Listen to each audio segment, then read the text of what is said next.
प्रिय भक्तगण, ये मेरा सौभाग्य है कि आज मुझे आपके सन्मुख शिवधाम और भू वैकुंठ से जुड़े विषयों पर चर्चा करने का अवसर मिला है। धन्य हैं वे सभी भक्त जो केदार धाम और बद्री धाम की यात्रा कर चुके हैं। बधाई के पात्र वो भी हैं जिन्होंने आने वाले समय में इस महातीर्थ यात्रा को पूरा करने का संकल्प किया है। मैं केदार बाबा और बद्री विशाल से प्रार्थना करता हूं कि वो आपकी मनोकामना पूर्ण करें। मेरी विशेष विनती उन सभी भाई बहनों एवं भक्तगणों से भी है जो प्राकृतिक आपदा से भयभीत होकर अपने जीवन को सफलता की ओर बढ़ने से रोक रहे हैं। मेरा उनसे निवेदन है कि वे सभी भय मुक्त होकर अपने इस नश्वर जीवन को सफल बनाएं।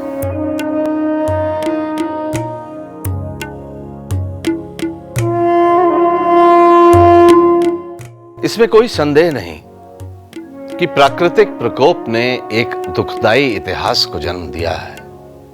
असंख्य परिवारों के सदस्य इस आपदा के शिकार हुए। लोगों के साथ साथ कितने ही घर उजड़ गए, व्यवसाय, दुकानें भारी मात्रा में नष्ट हो गई। परंतु यदि आज भी आप अपने अंदर झांक कर देखें तो आपको आस्था और भक्ति का प्रदीप प्रज्वलित दिखाई देगा। मैं आपको पूर्ण विश्वास दिलाता हूं कि आने वाला समय उतना ही सुंदर होगा जितना कि पहले था। हमारे कितने ही भक्त बंधु ऐसे भी हैं जिन्हें श्री केदारनाथ और श्री बद्रीनाथ के कपाट खुलने के समारोह में सम्मिलित होने का अवसर नहीं मिला, या फिर इन महातीर्थों से जुड़े अन्य तीर्थ स्थलों की विस्तृत जानकारी नहीं मिल पाई। इन मुख्य बिंदुओं को केंद्रित करते हुए मैं आपको प्रलय के चंद दिन पहले की गई यात्रा को दिखाता हूं, जो आपको अति मनभावन एवं जानकारीप्रद लगेगी। 8 मई सन 2013 में मेरे मित्र तपन मुखर्जी के नेतृत्व में 4 कैमरा टीम के साथ असेंट फिल्म्स की टीम दिल्ली से केदार धाम और बद्रिका आश्रम की यात्रा की ओर निकली और उन्होंने अपना पहला पड़ाव ऋषिकेश में डाला। श्री केदारनाथ जी एवं श्री बद्रीनाथ जी के सभी दर्शनार्थी यातायात के विभिन्न साधनों द्वारा सर्वप्रथम हरिद्वार या ऋषिकेश तक आते हैं। यहाँ से आगे पर्वतीय क्षेत्र प्रारंभ हो जाता है। अतः अधिकांशतः तीर्थयात्री अपने आगे की यात्रा सड़क मार्ग द्वारा ही पूरी करते हैं। उत्तराखंड राज्य का गौरव हरिद्वार एवं ऋषिकेश नगरियां आध्यात्म, योग साधना तथा चारों ओर बिखरी प्राकृतिक संपदा के कारण संपूर्ण विश्व में प्रसिद्ध है। नदियों में सर्वश्रेष्ठ और मां के नाम से पूज्य महापवित्र मां गंगा नदी हरिद्वार या ऋषिकेश नगरियों को स्पर्श करती हुई आगे बढ़ती है। इस स्थान के बाद मां गंगा लगभग 2500 किलोमीटर की मैदानी दौड़ पूरा कर समुद्र में विलीन हो जाती है। परंतु यहाँ तक पहुँचने से पूर्व यह नदी अपने तीव्र प्रवाह के साथ 251 किलोमीटर की लंबी यात्रा पर्वतमालाओं के मध्य होती हुई पूरा करती है। अलग अलग पर्वतमालाओं से निकलते स्रोत तथा अलकनंदा, मंदाकिनी और भागीरथी जैसी पवित्र नदियां विभिन्न प्रयागों में आपस में मिलती हुई देव प्रयाग के बाद मां गंगा का रूप धारण कर लेती हैं।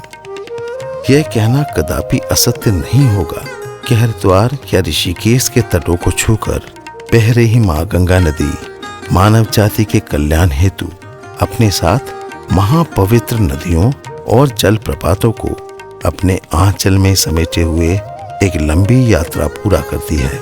हिंदू धर्म की मान्यता के अनुसार महापवित्र गंगा नदी मनुष्य के पापों को धोकर उनके मोक्ष का द्वार खोल देती है। इस क्षेत्र की प्राकृतिक संपदा भी पूर्ण रूप से मां गंगा पर ही आश्रित है। यहाँ की प्राकृतिक सौंदर्यता को देखने विश्व भर से सैलानी यहाँ आते हैं। कई पर्यटक रिवर राफ्टिंग का रोमांचक आनंद लेते हैं। शिवालिक पर्वतमालाओं के मध्य में से बह रही मां गंगा में स्नान करके लोग पवित्र अनुभव करते हैं। मां गंगा की श्रद्धा में पुष्प, धूप, दिए इत्यादि से सुसज्जित दोने प्रवाहित करते हैं और संध्या होते ही मां गंगा की आरती में सम्मिलित हो जाते हैं।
ऋषिकेश से 9 मई को यह यात्रा पुनः शुरू हुई और देवप्रयाग जा पहुंची।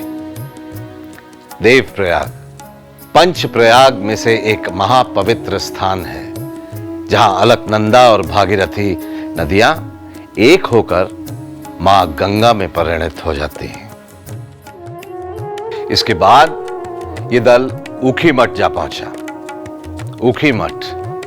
ऊखीमठ के तार सीधे श्री केदारनाथ से जुड़े हैं। जनश्रुति यह भी है कि यह श्री राम के पूर्वज महाराजा मानधाता की तपस्थली भी है। इसी स्थान पर देवादिदेव महादेव ने उन्हें ओमकारेश्वर के रूप में दर्शन दिए थे। हमें आपको वैराग्य हो गया, फिरते फिरते आप सतयुग में ऊखीमठ में आए। एक पांव पे खड़े होकर आपने कठिन तप किया। केदारनाथ से भगवान शिव यहाँ आए, बहुत प्रसन्न हो गई थी। ओंकारेश्वर शिव के रूप में दर्शन दिए, यानी कि ऊखीमठ में परब्रह्म परमेश्वर ओंकारेश्वर शिव का दर्शन होता है। ऊखीमठ का नाम उषा मठ से पड़ा है। दैत्य सम्राट वाणासुर की पुत्री उषा का इसी स्थान पर भगवान श्री कृष्ण के पौत्र अनिरुद्ध के साथ विवाह संपन्न हुआ था। यह माना जाता है कि एक बार उषा ने एक सुंदर राजकुमार को सपने में देखा। नींद से जागने के बाद उषा सपने में आए उस राजकुमार पर इतनी मोहित हुई कि उसे पाने के लिए वो व्याकुल हो उठी। तब उसने अपनी विशेष सखी चित्रलेखा से उस सपने में आए राजकुमार को ढूंढ निकालने का आग्रह किया। चित्रलेखा जो चित्रकला में निपुण थी, चित्र बना बनाकर उषा को दिखाती रही। कई चित्रों के बाद राजकुमार अनिरुद्ध का चित्र देखते ही उषा ने उसे पहचान लिया। चित्रलेखा मंत्र शक्ति से राजकुमार अनिरुद्ध को द्वारका से वहां उठा लाई। दैत्य सम्राट वाणासुर को जब अनिरुद्ध के वहां होने की सूचना मिली तो उनके क्रोध की सीमा नहीं रही। उन्होंने तुरंत अनिरुद्ध को कैद कर लिया। उधर भगवान श्री कृष्ण को जब इस घटना की सूचना मिली तो वो अपने पौत्र की सुरक्षा के लिए वहां आ गए। श्री कृष्ण और वाणासुर के बीच भयंकर युद्ध छिड़ गया। जहां भगवान श्री कृष्ण श्री विष्णु के अवतार थे, तो वहीं वाणासुर भगवान शिव के परम भक्त। इसी कारणवश कोई किसी को पराजित नहीं कर पाया। आखिरकार भगवान शिव को स्वयं आना पड़ा और उन्होंने युद्ध विराम के उपरांत उषा और अनिरुद्ध का विवाह संपन्न कराया। उषा के नाम पर रखा इस मठ का नाम आज उखी मठ के नाम से प्रसिद्ध है। शीत ऋतु में जब केदार धाम के कपाट बंद हो जाते हैं, तब केदारनाथ की समस्त पूजा अर्चना उखी मठ में ही की जाती है। असेंट फिल्म्स की टीम निरंतर हर गतिविधि को कैमरे में रिकॉर्ड करती जा रही थी। अब से ठीक 2 दिन बाद 14 मई को केदारनाथ के कपाट खुलने थे। असेंट फिल्म्स की एक टीम को उखी मठ छोड़कर बाकी टीमें बद्रिका आश्रम और केदारनाथ की ओर निकल पड़ी। पहली टीम गुप्तकाशी गौरीकुंड होते हुए केदार धाम की ओर अग्रसित हुई। रास्ते में उन्हें बारिश और बर्फबारी का सामना करना पड़ा। 7 घंटे की खड़ी चढ़ाई के बाद ये दल केदार धाम पहुंच गए। तो आइए आपको इनकी इस यात्रा का वास्तविक अनुभव दिखाते हैं। रुद्रप्रयाग से 41 किलोमीटर की दूरी पार कर हम ऊखी मठ पहुंच गए। 1311 मीटर की ऊंचाई पर स्थित ऊखी मठ अपने आदिकालीन इतिहास का वर्णन कर रहा था। यद्यपि यह मंदिर अन्य पौराणिक मंदिरों की श्रेणी में ही आता है, परंतु इस मंदिर की दीवारों पर बनी शिल्प कला की निपुणता देखते ही बनती है। यहाँ आकर तो बहुत ही अच्छे लगे। हमने कभी सोचे भी नहीं थे कि इधर आएंगे हम लोग इतने ऊपर, और इधर आए उखी मठ में केदारनाथ जी का दर्शन हम लोग को बहुत ही अच्छा लगा। कभी सोचे नहीं थे। इनका मंदिर का स्ट्रक्चर भी बहुत सुंदर है। पुराना मंदिर भी जैसे हम लोग दूसरे जगह में देखे थे वैसे ही है पुराना मंदिर भी, और ये तो नया मंदिर भी अच्छे से बना है।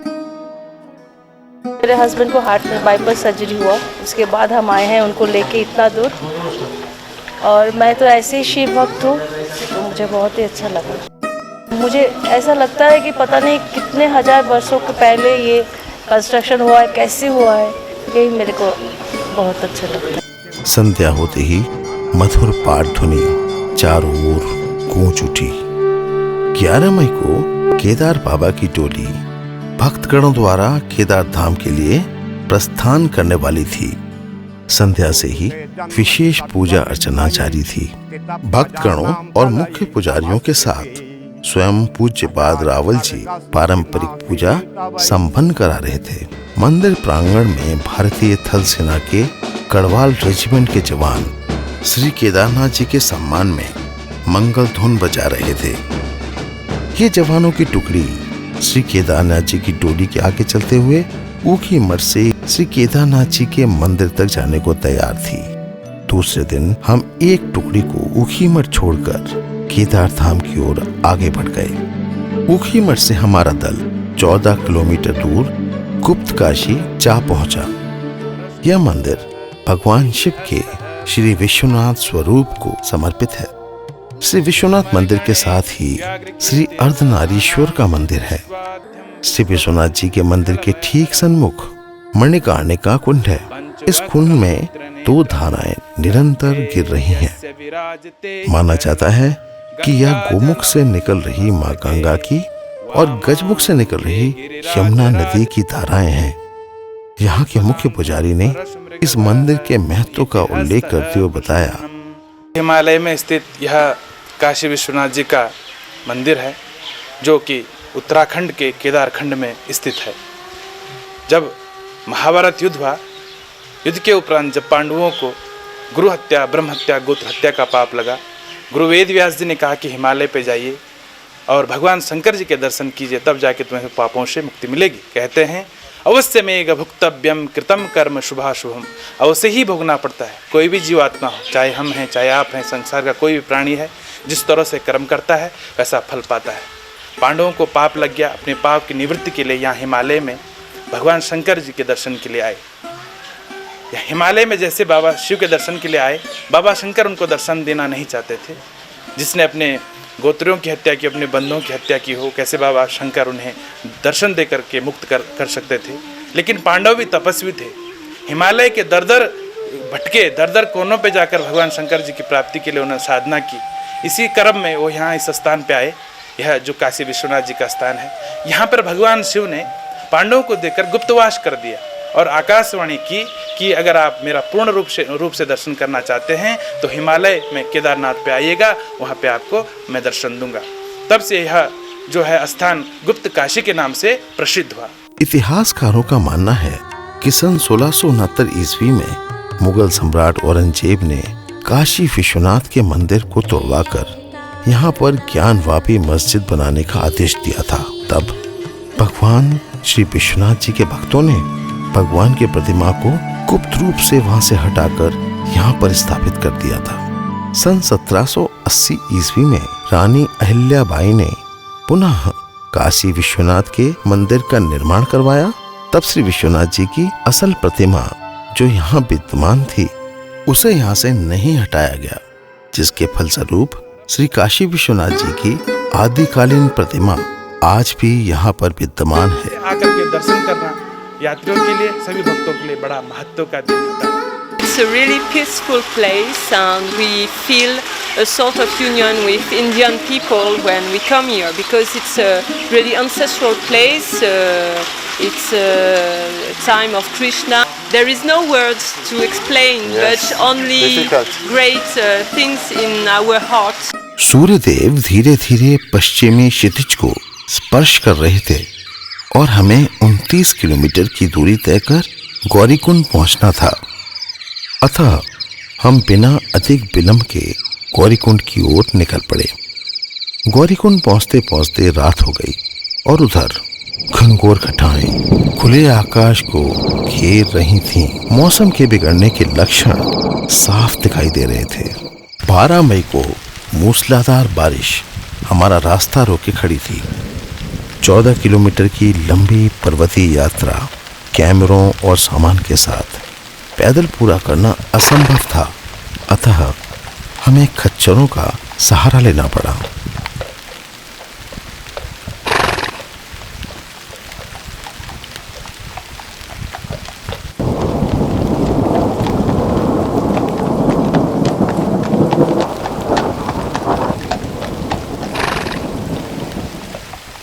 सात किलोमीटर की दूरी पार कर हम रामबाड़ा जा पहुंचे, पर यहाँ पहुंचते पहुंचते हम सभी पूरी तरह से भीग चुके थे। रामबाड़ा गौरीकुंड और श्री केदारनाथ जी के ठीक बीचों बीच पड़ता है। यहाँ पर स्थित छोटी छोटी दुकानें यात्रियों की थकान और भूख मिटाने के लिए अविराम चलती रहती हैं। हमारी तरह ही हमारे साथ चल रहे खच्चर भी पूरी तरह से भीग चुके थे। ठंड के बढ़ जाने से उनके शरीर से धीमा धीमा वाष्प निकल रहा था। उधर ऊकी मठ से केदारनाथ जी की टोली फाटा होते हुए गौरीकुंड तक पहुंच गई थी।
लगभग 1 घंटे के विश्राम के बाद हम बचे 7 किलोमीटर की यात्रा समाप्त करने निकल पड़े। बर्फीले क्षेत्र के आरंभ होते ही प्राकृतिक दृश्य बदलने लगे।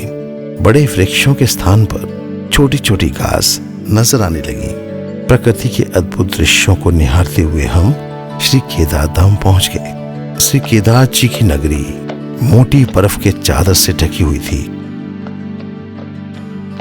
3584 मीटर की ऊंचाई पर स्थित श्री केदार धाम का तापमान 0 डिग्री को छू रहा था। अधिकांशतः दुकानें अभी बंद थीं, पर लोगों का आवागमन आरंभ हो गया था। दुकान पाटों के मध्य में से जा रही एक सकरी सड़क से होता हुआ मैं श्री केदारनाथ जी के मंदिर की ओर आगे बढ़ने लगा।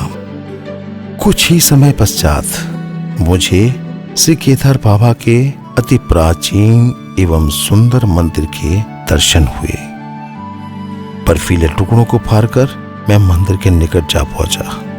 भगवान शंकर के अति प्रिय स्थान को मैं सम्मोहित मुद्रा में एक टक देखे जा रहा था।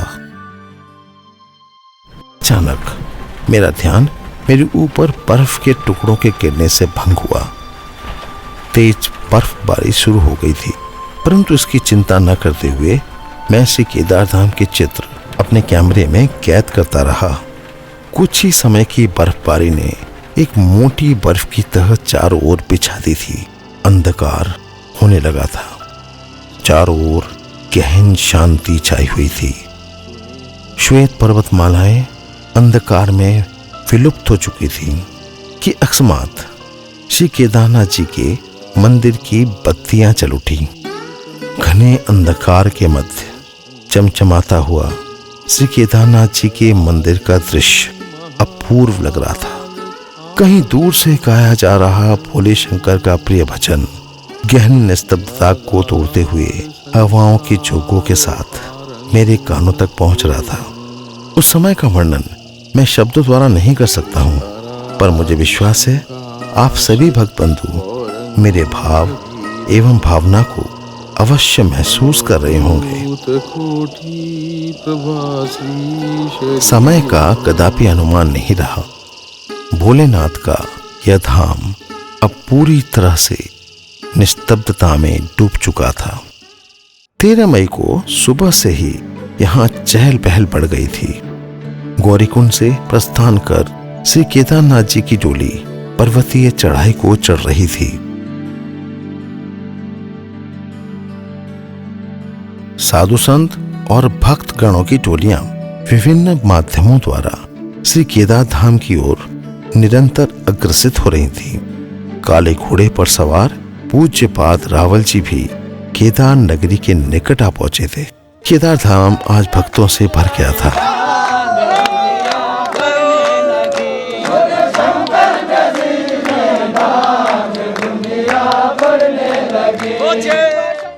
नवीं शताब्दी में आदि गुरु श्री शंकराचार्य जी ने इस स्थान को खोजकर पुनः स्थापित किया। परंपरा अनुसार श्री केदारनाथ जी के मुख्य पुजारी के पद का अधिकार कर्नाटक के वीर शिवा समुदाय को ही प्राप्त है। यह रावल जी के नाम से पूज्य होते हैं। श्री केदार बाबा की समस्त पूजा अर्चना एवं अनुष्ठान श्री रावल जी के आज्ञा अनुसार ही पूरी की जाती है। केदार बाबा की डोली मंदिर प्रांगण में प्रविष्ट हो चुकी थी। उधर लाल पोशाक पहने भारतीय थल सेना का बैंड पूज्यपाद रावल जी, पुजारीगण एवं श्री बद्रीनाथ केदारनाथ मंदिर समिति के अध्यक्ष श्री गणेश गोदयाल जी की अगुवाई करता हुआ श्री केदार धाम के मंदिर की ओर धीरे धीरे आगे बढ़ रहा था। परंपरानुसार पूज्यपाद रावल जी और पुजारीगण आदि गुरु श्री शंकराचार्य जी की समाधि स्थल के दर्शन कर मंदिर द्वार के सन्मुख आ गए।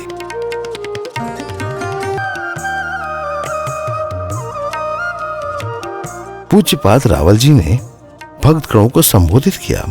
तत्पश्चात शुभ मुहूर्त के होते ही 6 माह से बंद श्री केदारनाथ जी के कपाट खोल दिए गए।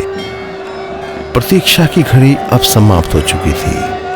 चारों ओर श्री केदारनाथ जी की जय जयकार हो रही थी। भक्तगण पूर्ण अनुशासित ढंग से श्री केदारनाथ जी के दर्शन करने मंदिर में प्रविष्ट होने लगे थे। श्री केदारनाथ भगवान के इस पिंड स्वरूप को प्रातः प्राकृतिक ढंग से स्नान कराकर उन पर घी लेपन किया जाता है। तत्पश्चात उनकी आरती उतारी जाती है और संध्या के समय श्री केदारनाथ जी का श्रृंगार कर उन्हें विविध रूप से सजाया जाता है। कहा जाता है कि गोत्र हत्या के पाप से मुक्त होने के लिए पंच पांडव श्री भगवान शंकर के दर्शन करना चाहते थे, परंतु भगवान उनसे रुष्ट थे, अतः उन्होंने महिष रूप धारण कर लिया। पांडवों को यह ज्ञात होते ही महिष रूपी शिव भूमि में अंतर्ध्यान होने लगे, पर उनका नितंब भाग को भीम ने बलपूर्वक पकड़ लिया। भगवान शंकर पांडवों की दृढ़ निश्चयता से प्रसन्न हो गए और उन्होंने पांडवों को तत्काल दर्शन देकर पाप विमुक्त कर दिया। उसी समय से भगवान शंकर यहाँ महेश के नितंब भाग के रूप में विद्यमान है। इससे पूर्व कि मैं आपको आगे ले चलूं, मैं श्री केदारनाथ मंदिर के बारे में कुछ और जानकारी आपको देना चाहूंगा। वैज्ञानिकों का यह मानना है कि श्री केदार धाम 400 वर्षों तक बर्फ में पूरी तरह से ढका रहा।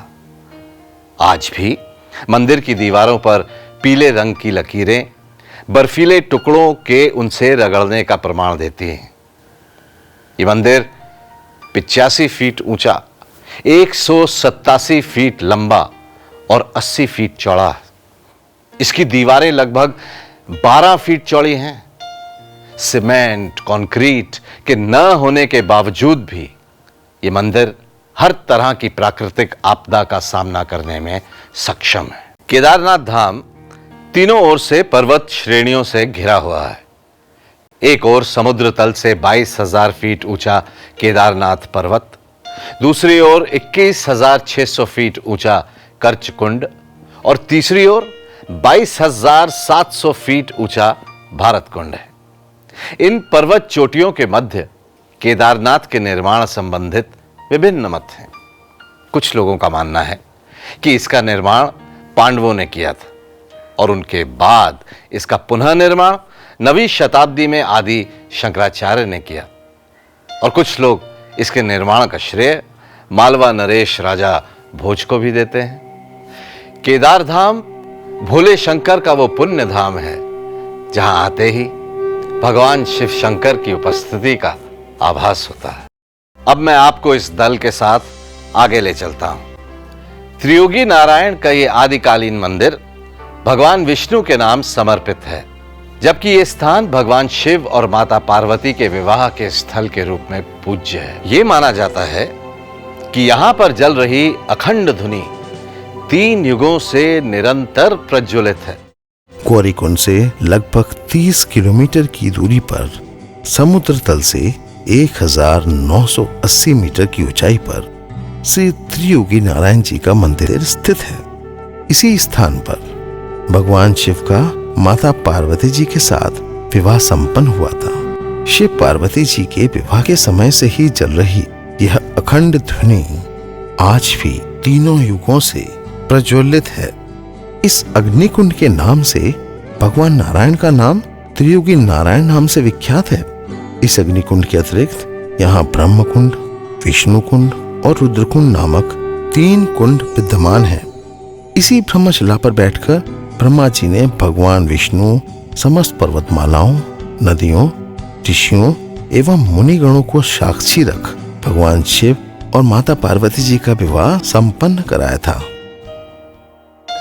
विश्व में सबसे ऊंचाई पर स्थित शिव मंदिर एवं पंच केदार में से एक है श्री तुंगनाथ मंदिर। इस मंदिर का निर्माण पांडवों द्वारा किया गया था। श्री तुंगनाथ से और ऊपर चंद्रशिला की चोटी है। कहा जाता है कि इस शिला पर बैठकर श्री राम ने तप किया था।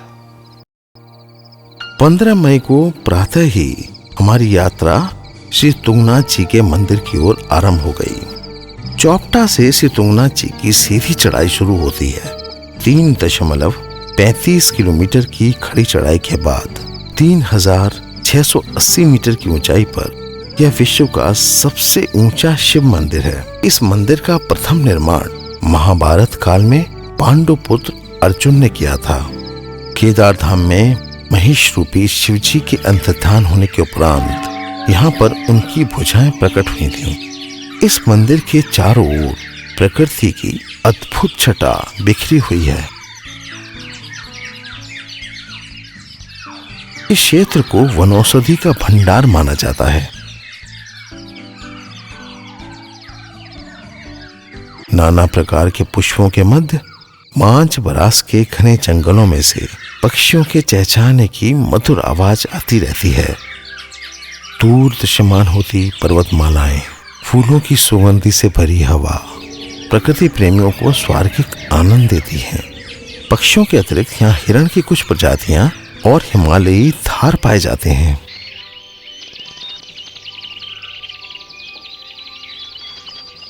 श्री तुंगनाथ जी के मंदिर की यात्रा का अनुभव मुझे जीवन भर स्मरणीय रहेगा। असेंट फिल्म्स की एक टीम बद्री विशाल के कपाट खुलने की हर गतिविधि को निरंतर अपने कैमरे में कैद किए जा रही थी। श्री तुंगनाथ के बाद सभी टीमें जोशीमठ में जा मिली।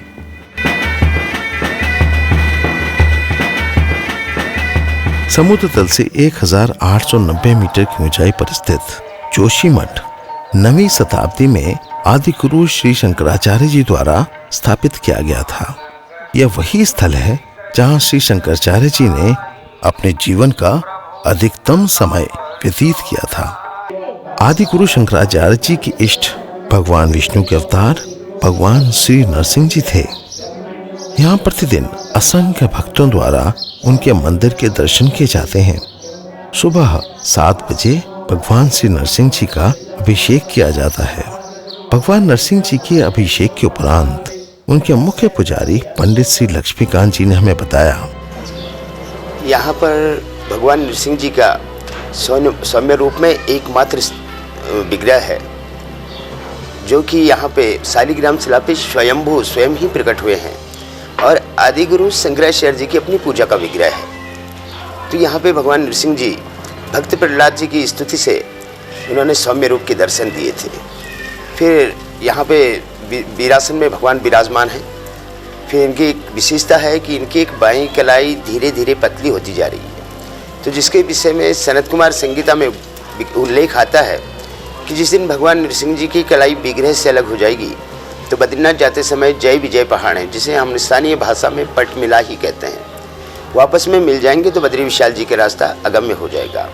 और यहाँ से लगभग 24 किलोमीटर दूर एक स्थान है भविष्य बद्री, जहाँ पे कि एक भगवान के श्री विग्रह की उत्पत्ति अपने आप स्वयं अपने आप ही हो रही है। तो ऐसी धारणा कि भगवान बद्री विशाल जी फिर भविष्य बद्री में अवतरित होंगे। यद्यपि इस मंदिर के निर्माण संबंधित नानान मत हैं, परंतु इस सत्य में कोई मतभेद नहीं है कि इस आदिकालीन पवित्र स्थान से एक अद्भुत शक्ति का संचार होता है। ब्रह्म मुहूर्त से ही यहाँ से निकलती पाठ ध्वनि समस्त वातावरण को शुद्ध कर देती है।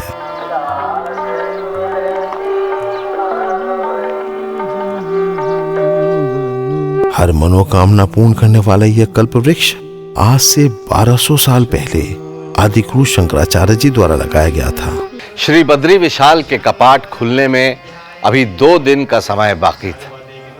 बद्री विशाल की पूजा की विशेष सामग्रियों में से एक है तिल का तेल। पर यह कोई साधारण तेल नहीं है, ये वो तेल है जिसे टिहरी नरेश की महारानी एवं उनके परिवार की विवाहित महिलाओं द्वारा पीस कर निकाला जाता है। श्री बद्री नारायण के पुजारीगण जो डिमरी ब्राह्मण होते हैं, इस तेल से भरे घड़े को लेकर बद्री धाम तक आते हैं। इस शोभा यात्रा को गाड़ू घड़ा शोभा यात्रा के नाम से जाना जाता है। ये यात्रा रुद्रप्रयाग, कर्णप्रयाग, चमोली होती हुई जोशीमठ तक पहुंचती है और फिर बद्री धाम की ओर आगे बढ़ जाती है।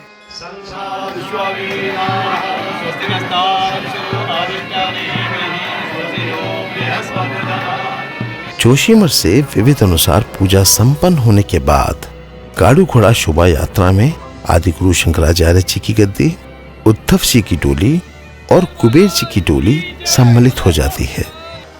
जोशीमठ से 43 किलोमीटर की दूरी तय कर यह शोभा यात्रा बद्रिकाश्रम पहुंचती है। इस यात्रा के शुरू होते ही संपूर्ण वातावरण श्री बद्री विशाल जी की भक्ति और आस्था में विभोर हो उठता है।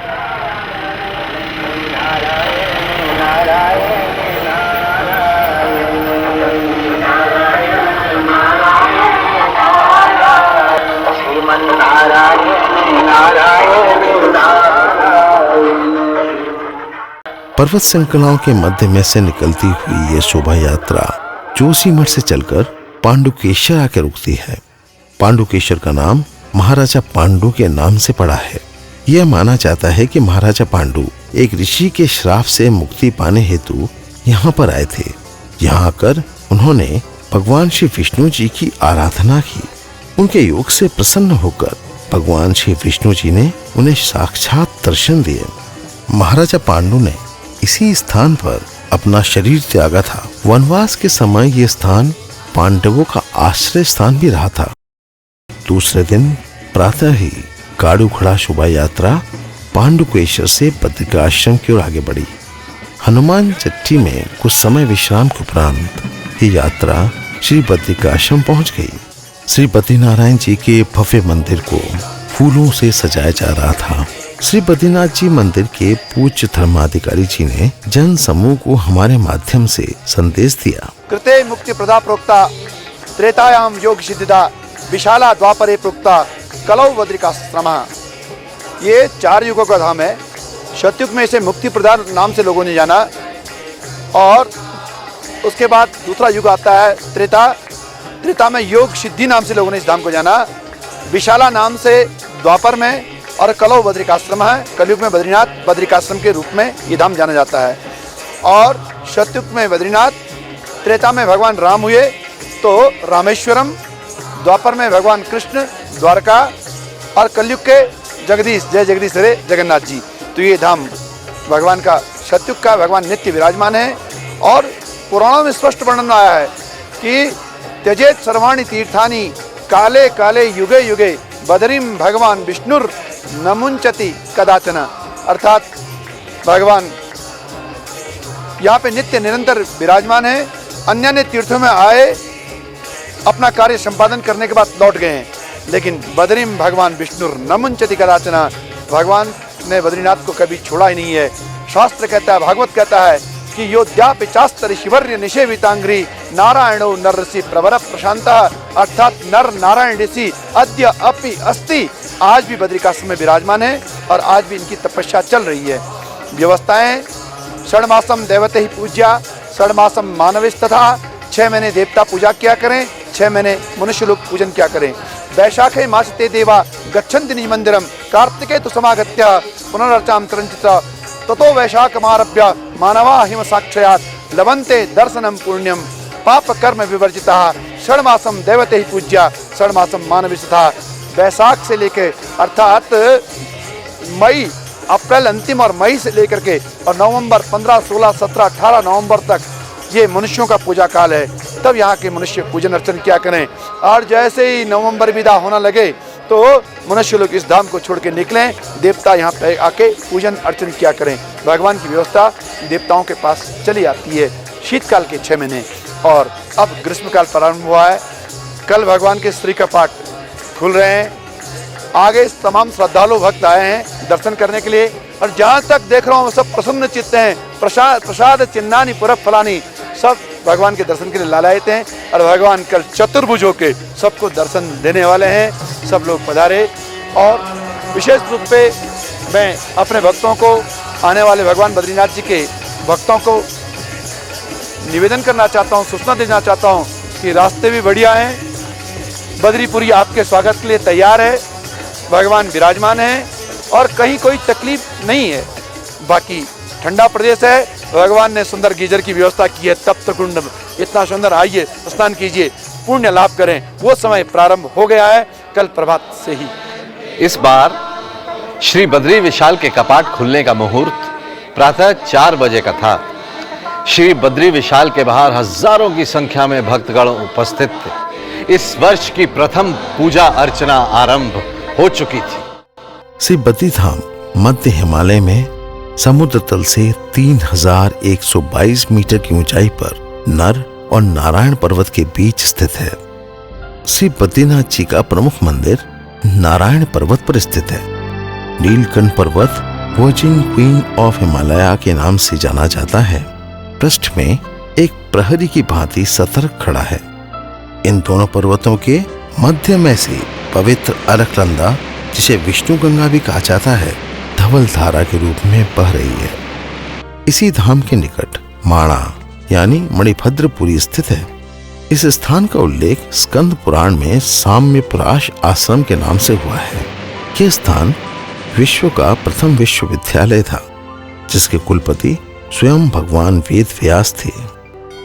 यहीं पर उन्होंने पुराणों और श्रीमद् भागवत जैसे महाग्रंथों की रचना कर सनातन धर्म को संपूर्ण विश्व में अलौकिक किया। श्री बद्रीनाथ जी की इस भू वैकुंठ को देख हमारी तरह सभी दर्शनार्थी प्रसन्नता से गदगद हो रहे थे।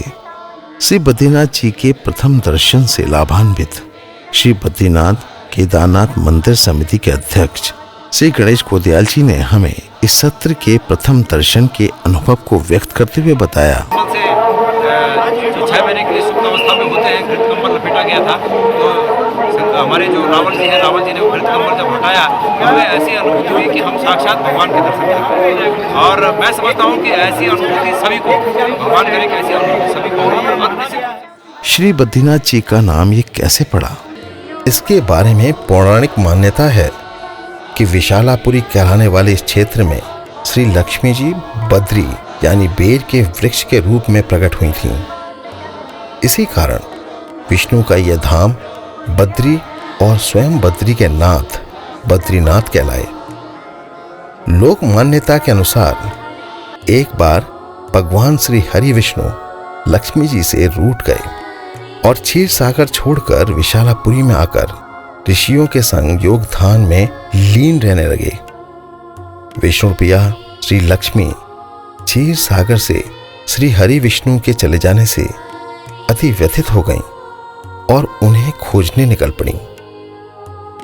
देव ऋषि नारद की मदद से श्री लक्ष्मी को श्री हरि विष्णु जी के गुप्तवास का पता चलने पर स्वयं श्री लक्ष्मी जी भी विशालापुरी पहुंच गईं, जहां उन्होंने देखा कि श्री हरि विष्णु सूर्य की तपस के नीचे योग ध्यान में लीन हैं।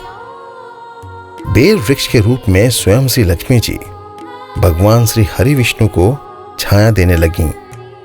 भगवान श्री हरि के साथ समस्त ऋषिगण भी वृक्ष की छाया में तपस्या में लीन रहने लगे।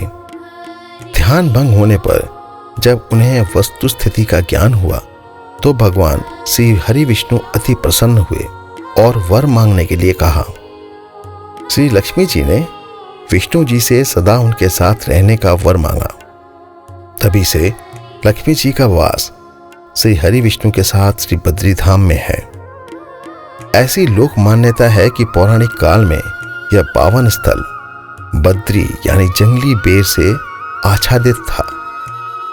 इसकी अलौकिक छटा के कारण ही इसे बद्री वन के नाम से जाना जाता है। 6 मास का समय समाप्त हो चुका था। आज बद्री विशाल की सेवा का दायित्व नरगण देवतागण को समर्पित कर रहे थे।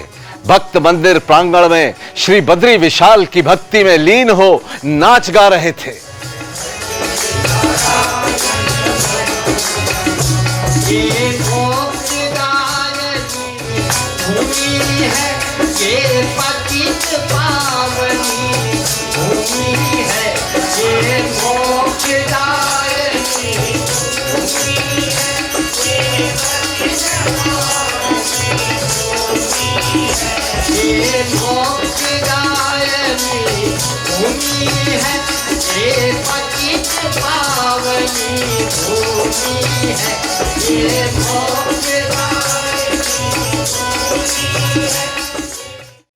कहा जाता है कि श्री बद्री धाम में आने से मनुष्य को जीवन के काल चक्र से मुक्ति मिल जाती है। मैं आप सभी से आग्रह करूंगा कि आप एक बार यहां अवश्य आएं। मैं श्री केदारनाथ और श्री बद्री नारायण से आपकी सभी मनोकामनाएं पूर्ण करने की प्रार्थना करता हूं। श्री बद्री विशाल आपके यहां आने की इच्छा पूर्ण करें। जय श्री बद्रीनाथ।